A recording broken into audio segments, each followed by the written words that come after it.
अगदी जलद व अचूक बातम्यांसाठी पाहत रहा महामीडिया 24 सदैव तत्पर.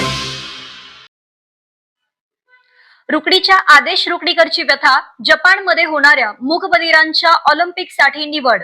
रुकडी तालुका हातकणंगले येथील आदेश शेखर रुकडीकर याची जपान येथील टोकियो येथे नोव्हेंबरमध्ये होणाऱ्या मूकबधिरांच्या ऑलिम्पिक स्पर्धेसाठी निवड झाली असून या स्पर्धेसाठी त्याला मदतीची गरज आहे. आदेश रुकडीकर हा सर्वसामान्य कुटुंबातून असून त्याचे वडील शेतकरी आहेत.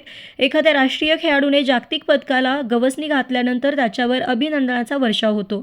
राज्यकर्ते या संधीचा लाभ उठवीत बक्षिसे जाहीर करून राजकीय लाभ शोधतात, परंतु पदकाला गवसणी घालण्याचा मार्ग किती खडतर असतो याचा अनुभव सध्या रुकडीचा दिव्यांग राष्ट्रीय जलतरणपटू आदेश रुकडीकर घेत आहे. या जलतरणपटूची जपानमधील टोकियो येथे नोव्हेंबरमध्ये आयोजित करण्यात आलेल्या मूकबधिरांच्या ऑलिम्पिक स्पर्धेसाठी भारतीय संघामध्ये निवड झाली आहे. त्याचा प्रवासाचा खर्च शासनाने उचलला असला तरी स्पर्धेसाठी आवश्यक ऑलिम्पिक दर्जाचा पोशाख, कॉस्ट्यूम व अन्य साहित्य उपलब्ध करण्यासाठी त्याची सध्या वणवण सुरू आहे. साधारण 1 ते 1.5 लाख रुपयांची त्याची गरज भागवली गेली तर त्याचा स्पर्धेचा मार्ग मोकळा होऊ शकतो. फ्री स्टाईल प्रकारामध्ये त्याने जलतरणामध्ये आजपर्यंत त्याच्या नावावर तब्बल 23 सुवर्ण, 4 रौप्य आणि 1 कांस्य अशा राष्ट्रीय स्तरावरील पदकांची नोंद आहे. याखेरीज राष्ट्रीय व राज्यस्तरीय जलतरण स्पर्धेमध्ये त्याने 9 सुवर्ण व 3 कांस्य पदकावर आपले नाव कोरले आहे. त्याचा मोठा भाऊही मूकबधीर असून खाजगी नोकरी करतो. आई जयश्री खाजगी दवाखान्यामध्ये परिचारिका म्हणून निवृत्त असून सध्या दुसऱ्याच्या घरी कामे करून संसाराचा गाडा ओढते आहे. मुलगा राष्ट्रीय स्तरावर चमकत असल्याने प्रसंगी कर्ज काढून या कुटुंबियांना आदेशला भारतीय संघाच्या प्रतिनिधित्वापर्यंत पोहोचवले. आता तो ऑलिम्पिक स्पर्धेसाठी पात्रही ठरला आहे, परंतु प्रवासाव्यतिरिक्त स्पर्धेतील वैयक्तिक खर्च खेळाडूंनी उचलायचा असल्याविषयी प्रशासकीय बाबूगिरीची अट त्याच्या ऑलिम्पिक स्पर्धेच्या मार्गात अडथळा बनली आहे. हातकणंगले तालुक्यातील रुकडी गावचा सुपुत्र आदेश शेखर रुकडीकर हा आंतरराष्ट्रीय स्तरावरचा जलतरणपटू. खरं तर रुकडी गावचं नाव नवे तर कोल्हापूर जिल्ह्याचं नाव 7 समुद्र पार पोहोचवण्यासाठी हा मूकबधीर जलतरणपटू सज्ज झालेला असून जपान येथे होणाऱ्या दिव्यांगांच्या ऑलिम्पिक स्पर्धेसाठी जलतरण विभागामध्ये त्याची निवड झाली असून त्याच्या घरची परिस्थिती हालाकीची आहे. या जलतरणपटूसाठी आज शासनाने जरी प्रवासाचा खर्च उचलला असला तरी त्याच्या पालकत्वाची खऱ्या अर्थानं गरज असल्याचं आज आपल्याला दिसून येत आहे.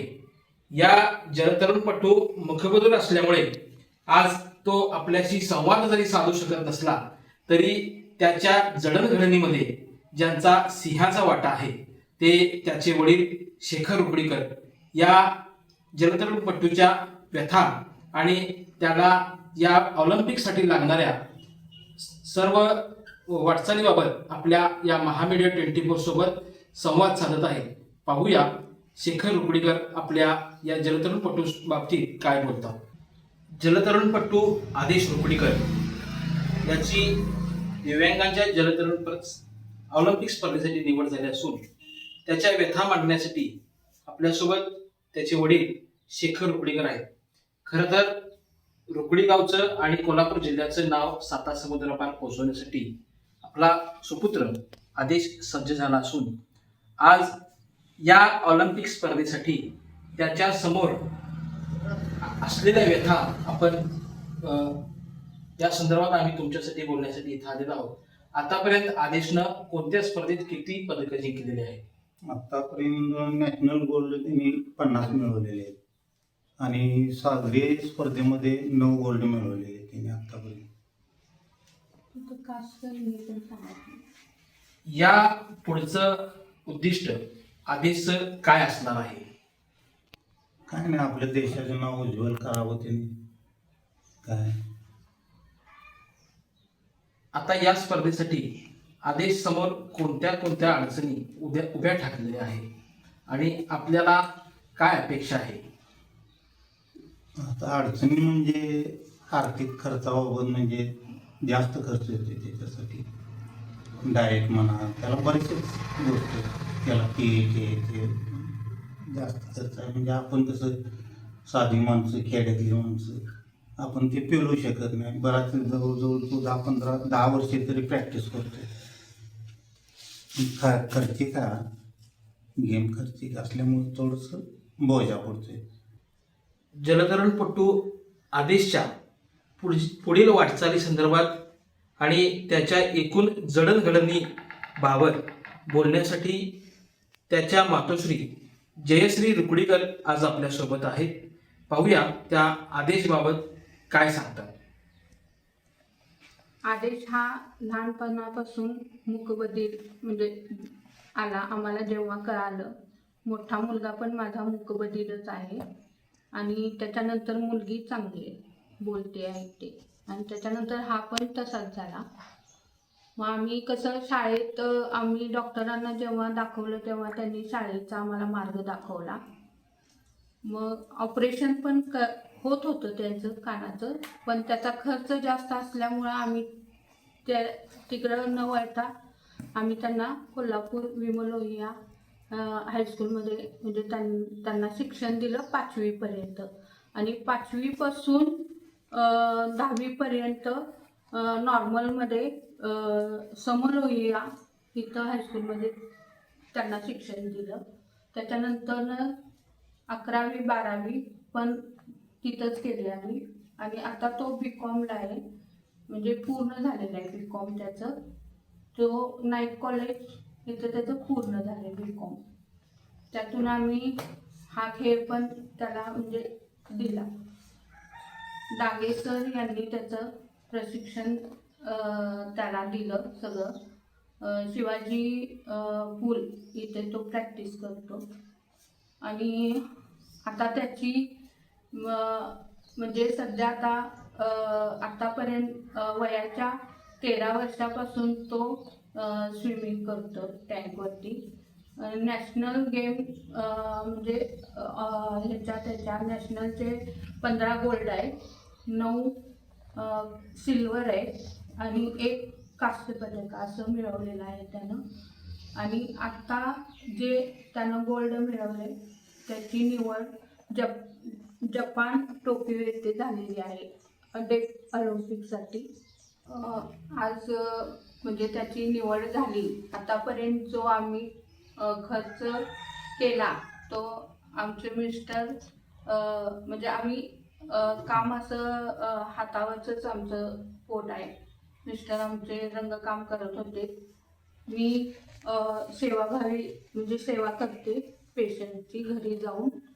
आणि माझी बहिणीचा मेन म्हणजे त्याच्यामध्ये वाटा जास्त मोठा आहे आणि म्हणजे आमच्या तिघांच्या ह्यानं तो आत्तापर्यंत इथंपर्यंत आला. पण इथून पुढचा जो खर्च आहे तो आम्हाला त्याचा झेपत नाही आहे, कारण त्याचं जे किट किंवा त्याचा जो खर्च आहे सप्लिमेंट हे ते तो आम्हाला खर्च झेपत नाही. त्यासाठी आम्हाला त्याच्यासाठी आर्थिक मदतीची गरज आहे. ज्यांनी म्हणजे असतील ट्रस्ट अकॅडमी त्यांच्याकडून आम्हाला मोठे जरा साथ मिळाली तर बरं होईल आर्थिक मदतीसाठी. मला सांगायचं म्हणजे आमच्या म्हणजे त्याच्या प्रशिक्षक डांगे सरांच्याबद्दल, प्रभाकर डांगे सर यांनी आत्तापर्यंतचा त्याचा जो प्रवास आहे तो त्यांच्यामुळेच आम्हाला खरं तर ते देव माणूस म्हणूनच भेटलेले आहेत. त्यांनी आमच्याकडून 1 रुपयाचीही अपेक्षा न करता आत्तापर्यंतचा प्रवास त्यांनी स्वतः केलेला आहे आणि त्यांची मोठी जिद्द होती की हा ऑलिम्पिक खेळावा. यासाठी त्यांनी भरपूर म्हणजे श्रम घेतले त्याच्यासाठी आणि स्वतः मदत आम्हाला केलेली आहे त्यांनी थोडी डांगे सरांनी. आदेश हा मूकबधीर आहे, मात्र त्याच्या भावना त्याच्याच भाषेमध्ये आपल्यापर्यंत पोचणं या गरजेचं आहे. त्याच्या ऑलिम्पिक स्पर्धेसंदर्भात आदेश आपल्याला त्याच्याच भाषेमध्ये आवाहन करू इच्छितोय. बघू आदेश काय म्हणतोय.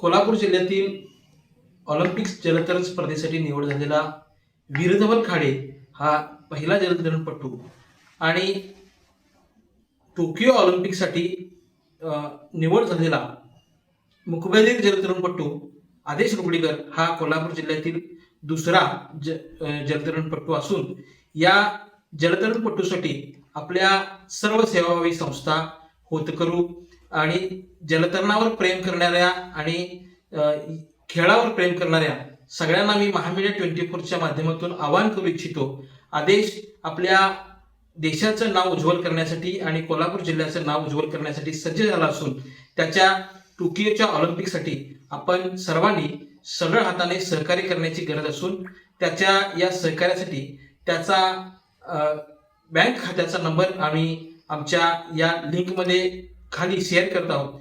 सरळ हाताने या बँक खात्यामध्ये आपण शक्य तितकी मदत करावी असं आवाहन या निमित्तानं मी महामीडिया 24च्या माध्यमातून करतो. महामीडिया 24साठी रवी किरण बळेसह मी ब्युरो रिपोर्टर रोहन देसाई. तर मग चला सबस्क्राईब करायला विसरू नका महामेडिया 24 न्यूज चॅनलला. महामेडिया 24 सदैव तत्पर.